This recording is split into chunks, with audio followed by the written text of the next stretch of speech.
I'm sorry, but the bullshit and the spin just don't add up. You're talking in circles here. You said the Epstein documents are a hoax that Democrats are perpetrating against the president. You've said he didn't sign that check, that he didn't sign the birthday card that he allegedly signed. So what is the theory, since these documents came from the Epstein estate?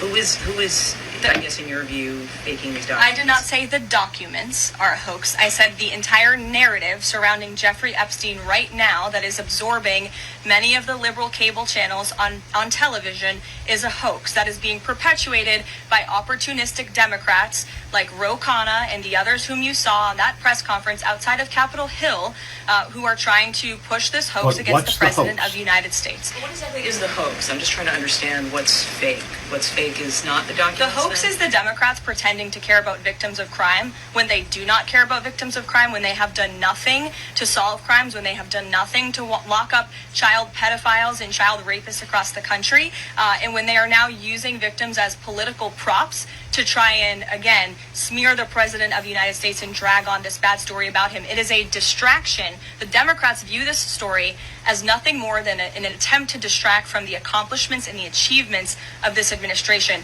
And that is what we mean when we call it a hoax. If he didn't sign these, if you said he didn't sign the birthday card, he didn't do this, he also didn't do the check, those were in documents from the estate. So what is the working theory as to why he's in them? The president has one of the most famous signatures in the world, and he has for many, many years. You know that, Maggie, you've covered him for a long time, long before he assumed this office when he was a businessman in New York. The president did not write that letter. He did not sign those documents. He maintains that position, and that position will be argued in court by his lawyers. The president is very confident he's going to win. We still don't get what the hoax is, though.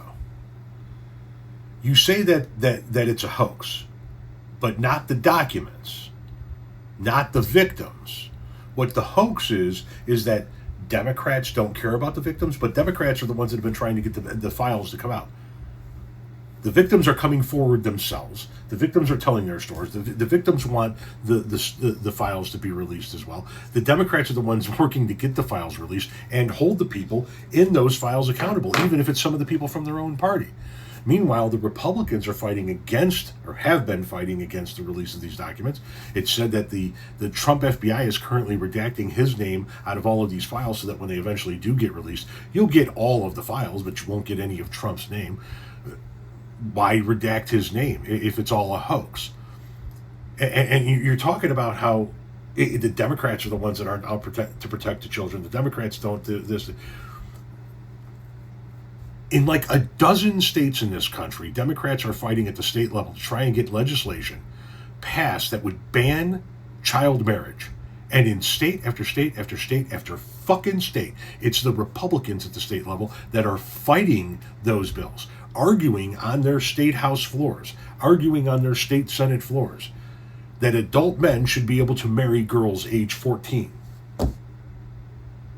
But it's the Democrats that don't give a shit about the children. It's the Democrats that don't want to protect the kids.